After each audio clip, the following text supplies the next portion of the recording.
the monumental things you hope for like an album, that was just not the reality for this record, and that's fine. Like, I think it was because for a lot of artists though that put out, like, even Childish Gambino, he put out an album like right when he was down. That album is amazing. Amazing. Algorithm.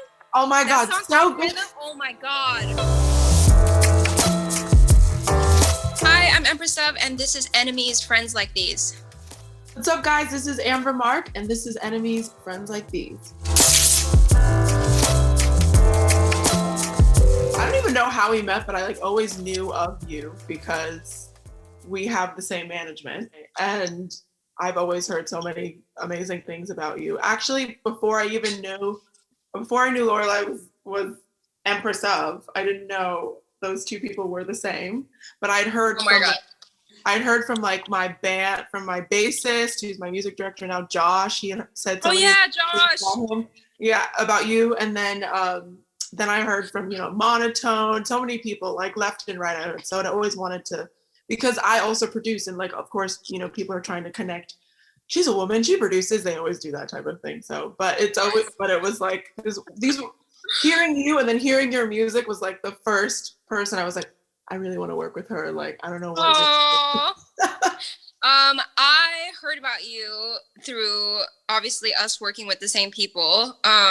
And someone sent me your EP, and I was like, this artist is incredible. Production, period. Songwriting, period. Like, everything was amazing, and I was just like blown away. And then I met you. I know the moment I first met you because I was like starstruck, because I was like, oh my god, I really need to calm down. I was like, I have to be cool. It was at a Grammy party, and I'm very opposed to going to Grammy parties because I'm just like, I've always been like, why am I going to a Grammy party? I'm not nominated for a Grammy. But then you live in LA, and you're just like, of course, let's just go laugh at the absurdity of everything, Yeah. And I saw you at this Grammy party, and we met for we just said hey for 2 seconds, and I think you were also like, what am I doing here? I've always wanted to work with you since then, and I'm just like, yeah, just stoked. In terms of collaborating, it's always kind of been like finding the right project to collaborate on, because I think it's always been I feel like I always knew one day we were gonna do something. When you reached out to me about the song, I mean, it just kind of felt like the perfect thing, because it was exactly what I had been feeling, when you said this, and kind of, I think a lot of people were feeling that way and didn't really even know necessarily what direction to take or what path to take in terms of feeling like they could do something to just be a part of the change. But I think the message that you had written, because you came up with the chorus and saying you got to feel, immediately when I heard that, I was like, that's what it is. That's what you need. That's where it all starts emotionally, in terms of hope and whatever you're trying to change or do in life. I think that's where it all comes from, and that's the core of it. The heart of it is just feeling something. A huge thing for me is not being apathetic to things going on, and I can feel I can feel us all collectively moving on, and I'm just like, no, and this is something I love about you as an artist, and as just a human being, is you're so vocal about everything you feel. And recently you posted something where you were like, why isn't anyone still talking about this? Just because we have a new president doesn't mean doesn't mean that these things aren't things we should still be fighting for. I felt a kinship with how you were dealing with the things I was dealing with. And I don't know, you use your music to empower yourself first, and everyone else. And so I was just like, I want to work with her on this. I mean, and I I don't usually make outwardly political things, and it was just something I needed to do, and I was really happy that I could do it with you. And I don't know, in my head, I know we'll probably work on something again. Yeah. and it will be whatever it is. And I'm just happy that we have, like, I don't know, we have that, you know, as like a starting point. That song was so much of like a beautiful message in terms of like, you didn't even have to go into like left versus right or whatever. It really kind of, for me, like that song sparked the feeling you get like when you see like compassion, essentially when you see Mm-hmm. somebody in pain, whatever it is, whatever they're dealing with, if it has to do with like, whether it has to do with politicals or political, you know, charged things and stuff like that. For me, it felt more like that spark you get immediately when you just feel like, oh, I have to do something, anything. Like, and that's I just wrote off of what you had written in the chorus, I feel like, and just I thought it was such a beautiful message, and it was exactly what I wanted to kind of in a song that kind of talks about like the political state that we're in. No one really knows the answers on what we have to do. We all have our opinions. I mean, like you said, I like will state how I feel on, you know, Instagram and stuff like that. But at the end of the day, like this has been happening in history for since the beginning, since we've started, you know, writing down history essentially. And Yeah. for me, it's like the only place where you can really find an answer is just being like yourself as an individual, like emitting compassion as much as you can and to the people around, Mm-hmm. stuff like that. And I feel like I think that's kind of where we went with that song. How has the response been to I'm Your Empress of? Well, it came out last year during the height of the pandemic, which was absolutely crazy to do as an artist. At the time, I didn't know what was going to happen, and you cannot control the future, but you can control like what's happening at that moment. And at that moment, I was just like, I'm going to put this out. I'm going to put this out because it's going to make me feel good. And the album is immediate. I made it in 2 months. I wanted to put it out like quickly, and you know, the response was, you know, it's so hard to tell because so much. I mean, you know this, but so much of an album campaign is playing live. Yes, And sure. is touring and playing live, giving people vinyls, having them sign it, having them tell you like what their experience is with it. Like, so I didn't get that, but I got, you know, I got like tons of love, and I got press, and then it was like super quick, like as far as the cycle, you know, because so many things have been happening. So, like it's just putting a record out during a pandemic it was really hard. And I saw it at the, you know, at the end of the year, like it wasn't on any year-end lists, and I was like, this album is amazing. Yeah. To me, like, yeah, for sure. You know, because it came out in April, I couldn't do press, like I couldn't do shoots, I couldn't do like interviews in the same capacity, like those really like traditional, like the journal, you meet the journalist in a cafe and you like talk about like this album for like an hour and a half, you know, over a coffee or over a wine. Like I didn't get to do that, and I saw the effects that it had. But what I will say is, like, I know it served a purpose for me, and it serves a purpose for my fans, and that's like all I can do. And I'm really happy I put it out. I have no regrets. Yeah, I feel like I rely so heavily on the connection of Yeah, you know, seeing people, you know, in person and connecting with, you know, people that connected with your heart, what you're bearing out, you know, your soul, like, and the for fact sure. that connecting on it, it's like so amazing to see them in person, get to meet them. But I still feel like, I mean, I'm sure for you, like even through social media when putting out the album, I'm sure like people were like, even to this day, I get people who were like, I was in COVID lockdown and like that shit got me through. Like, cause your album, like, Give Me Another Chance. Oh my God. I was listening to that song like on repeat, like on the daily. Still, I listen to it. Thank you. So, No, I get of messages like that. I get messages like that for sure. But it's just like the monumental things you hope for like an album, that was just not the reality for this record, Yeah. and that's fine. Like, I think it was because for a lot of artists though that put out, like, even Childish Gambino, he put out an album like right when we went down. That that album is record, amazing. Like amazing. algorithm, Oh my that god, song so good. algorithm. Oh my god, I was like, that was actually like that and Dua Lipa like were two of my favorite records that came out last year, and Yeah. like Childish Gambino is a star, Yeah. and that record I feel like didn't get the notoriety that it Not at all, but it I should have think got. it was because of like what was like it was at people were just like, I don't know, we were People, there's too much going on. yeah, I feel like press was weird. I feel like Yeah. no one knew what to Nobody do. knew exactly. Amber, what are you working on right now? So I've been working, I feel crazy saying this because I've been working on this album for like so many years now.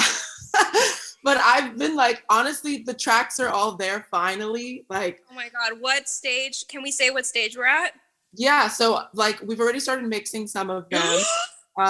That's all kind of happening. I'm supposed to be, I don't want to jinx it, so I'm gonna knock on wood, but we're supposed to be finally shooting the first visual end of March. Oh my god. So yeah, I'm gonna be out in LA for that. But I mean, it's like I get frustrated because like I kind of had the same thing where I was like, you know what, I'm just gonna fucking put this album out, like fuck waiting and stuff like that. But it ended up, I'm kind of like so thankful to, and obviously I don't want to like put up like positive, like COVID was great, but more so like I found a silver lining in COVID because this whole year, this past year has been such like an eye-opening kind of experience for me mentally and internally. And I feel like it's allowed my album to kind of take this like way bigger universe, like, or create this way bigger universe around the album, just like in terms of concept and story line and where I wanted to go emotionally. And I'm like so thankful to COVID because I like it. I like went down all these like kind of quantum physics rabbit holes. Essentially, it was kind of pretty like weird, but also really like kind of, I don't know. I've always been curious about what we're doing like on a muddy rock in the middle of the universe, and so I felt like the album had this like subtle, almost subconscious concept was involved in the album because I was just like kind of naturally talking about that when writing. But then in doing so, like just having, you know, COVID and isolation to kind of go through like trying to understand a little bit more. And I think that feeling came more to play after the whole George Floyd thing. I think I like kind of wanted to be like, why is there so much suffering in the world? Why do we have, why is this a constant issue that like human race deals with? And that allowed me to go like further than the whole like political aspect of it and the people in power and just be like, what are we even doing here? And so this album is kind of like now taken this like a little bit of this concept, and like I don't go like super scientific with it, and I don't really go like super spiritual with it because I feel like in the end of kind of, obviously I don't think I have the answer, but what I've like theorized, at least in my head, or what I like to kind of like play around with, is that like, you know, a lot of people separate science and spirituality or religion into like two separate, completely different subjects. But I feel like in doing so, like listening to all these like scientists theorize what life is and stuff like that, it all kind of sounds very similar in terms of like spirituality and science, talking about the same thing. So I'm now kind of like taking that into the whole concept of the album of where I'm going and stuff like that. And then it's crazy because like I'll listen to songs that I wrote 2 years ago and I'm like talking about like higher dimensions and stuff like that. And I'm like, damn, I didn't even know what that meant to like, I mean, now I still don't know what it means, but like more, I have more of an idea of what people think that it means and stuff like that. Yeah. So it's like, I feel like I've always been wanting to kind of talk about these things, but now I'm in the stage where I'm like putting the pieces together and I'm like, okay, this is awesome. Like, I'm so thankful that I had this year to really process. This is your first album, right? Yes, I'm like, it's been so long in the making. I'm sure thought of like calling it like 4 years in the making, but that's not no. You've created like such a beautiful fan base, and I'm like really excited for people to hear, like myself, to hear a full record. That's gonna be amazing. And I'm gonna have to send some of the demo mixes and stuff like that. Hey, yeah, I can't wait.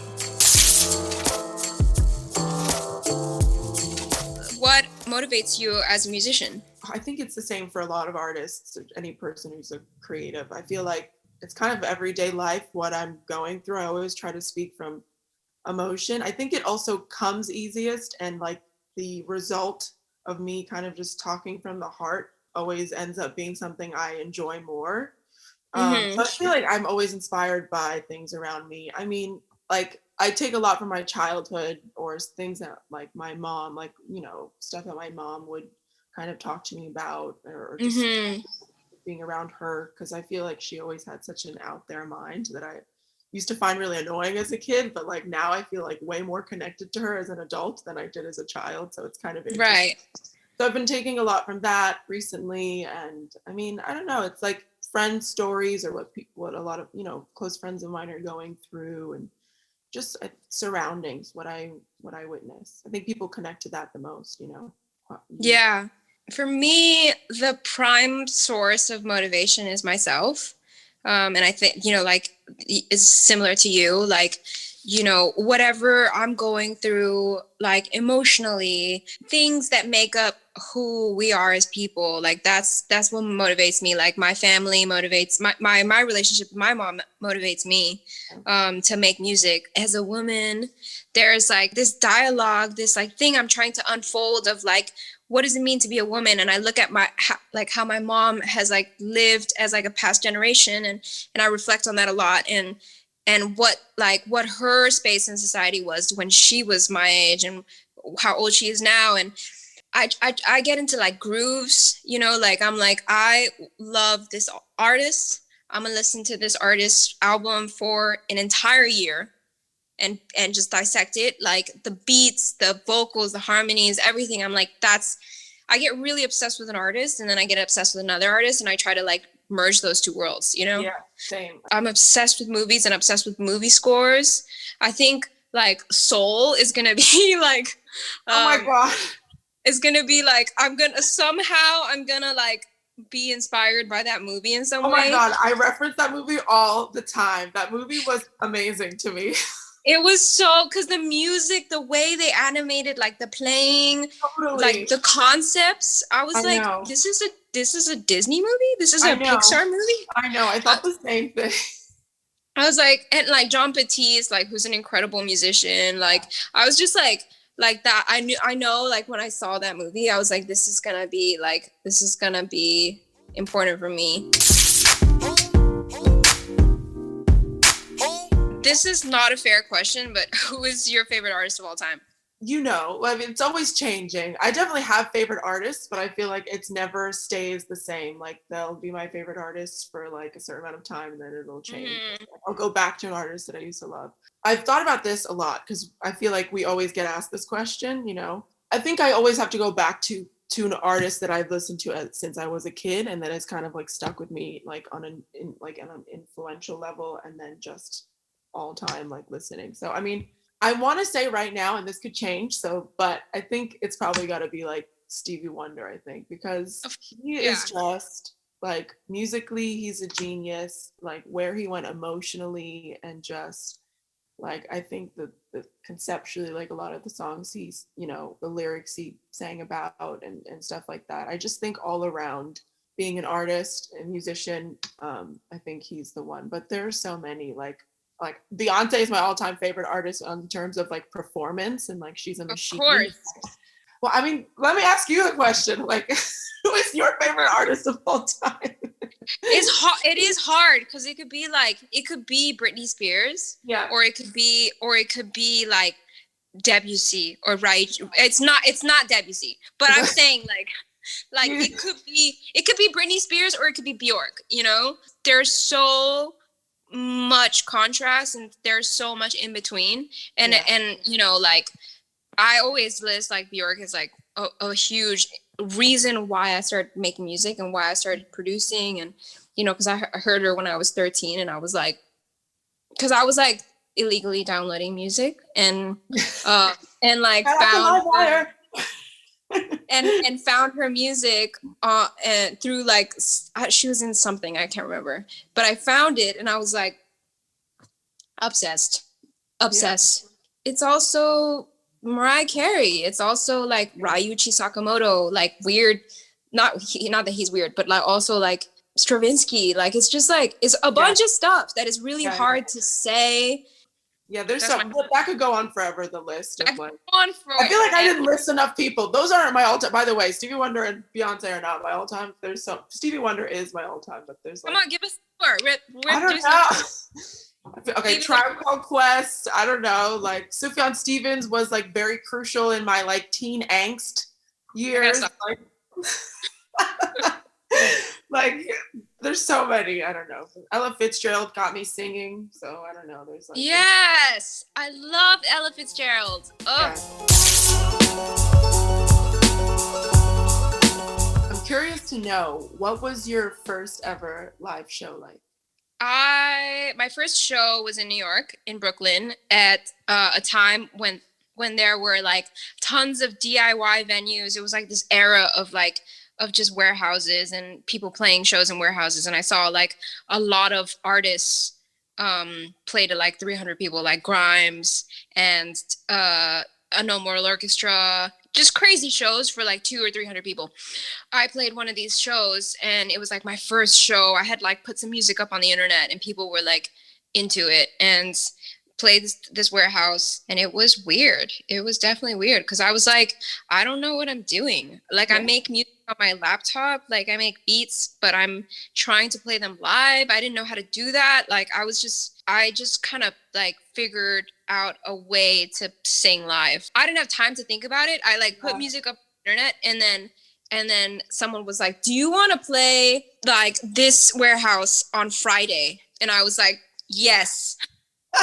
Yes, I do.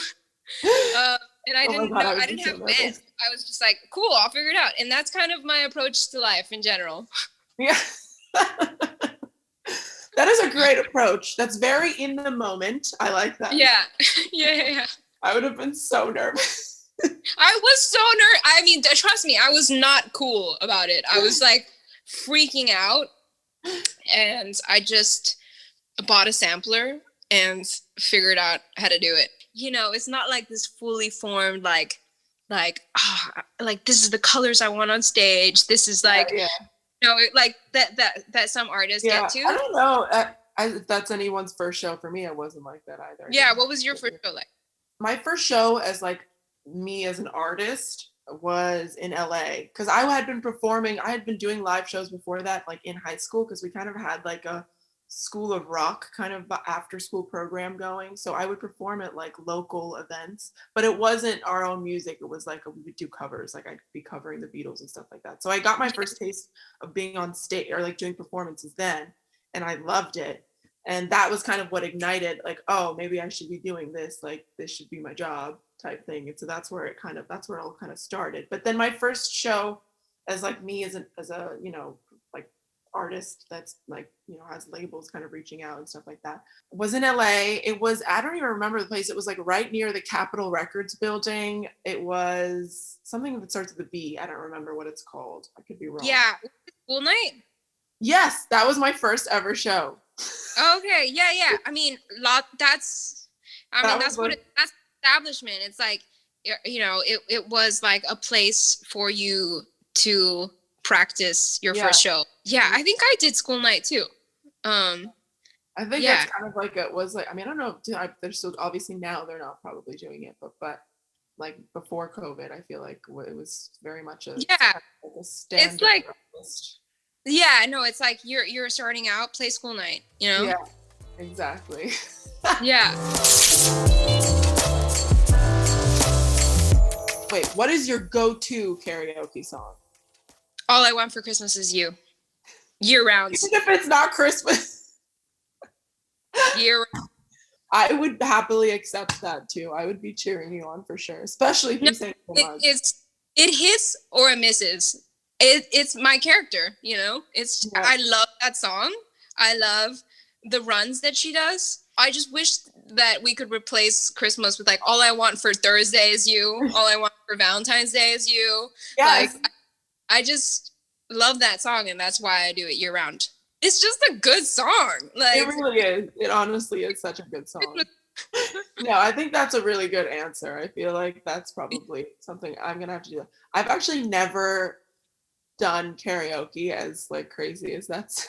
We're gonna fix that. I I really need to. I think I've been this close to doing it, but we ended up not going karaoke. But Yeah, I don't like karaoke. You know, I like like it. Always wanted to do it. I've always kind of dreamt of like going to, especially the spot where they have like the live band, and you're just ooh, like, play that E flat, and they're like, gotcha, babe, and I'm like, cool, and like they start like whipping. It's like a musical or some shit. I don't know, but it would have to be some sort of like probably like some 70s like yacht rock song.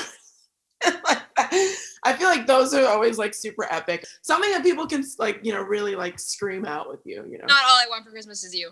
No, people sing that. You people get into that. You hear it, especially the ladies. Everyone's like trying to do the riff. Yeah. All I want Exactly. for That part. You hear everyone sing that part. you. Exactly.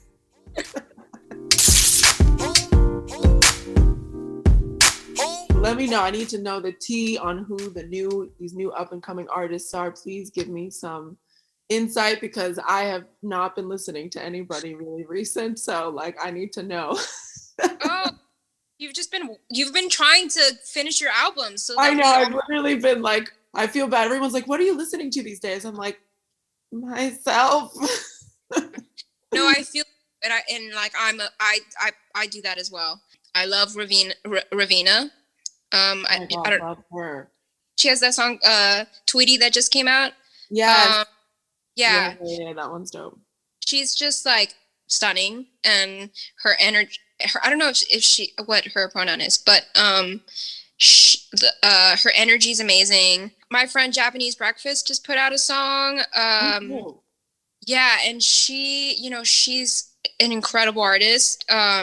She recently wrote a book about her relationship with her mom. Her mom passed away, and she wrote a book about it, and it's called Crying in H Mart, and it's like I haven't read it yet, but like I read this article that kind of became the book that she wrote for the New Yorker, I believe. She's amazing, but she put out the song, and it's about joy. I mean, that's kind of like what I've been like peripherally checking out. Like I checked out like Girl in Red, and like got so much energy afterwards because it's just incredible music. I've been there's a lot of I've been listening to a lot of older artists and stuff like that. But in terms of new ones, I mean, I always say this, but I'm always like constantly wowed by his like music. I mean, Gabriel Garson Montano. I feel like I always have to say it. Yeah, you're such a fan. He's also been such a like good, like close artist friend. He was kind of like my first artist friend that like I was able to get really close to, I was before I even knew him, I was like such a huge fan. Like when he put out that EP in 2016, it was like my most played music. But his new album that came out, I'm just like, I've always been like that. He like kind of took a completely different take on. I never expected to see this side of him, and like it's been so awesome to kind of just see him blossom into this like colorful being that he is. There's another friend of mine who's called John the Blind. There's a song called Being Alone is Cool, which is like so beautiful. The lyrics are so beautiful to me, and like it's kind of, that Chet Baker song. Oh, it's called I Get Along Without You Very Well, and the whole song without you very well. Yeah, exactly. And like kind of the same concept where it's like, oh, I get along without you very well, except like when I'm breathing or something, like, just talking about like certain things, or like when it rains or something like that, And so he kind of talks about like being in isolation, like he's saying that like, oh, being alone is cool, except like when I go on Instagram or when I like watch a movie or something like that, like, and I definitely have moments of that in quarantine. But honestly, I've only been listening to like beats I've been making. Yeah, same. Been listening to a lot of Empress.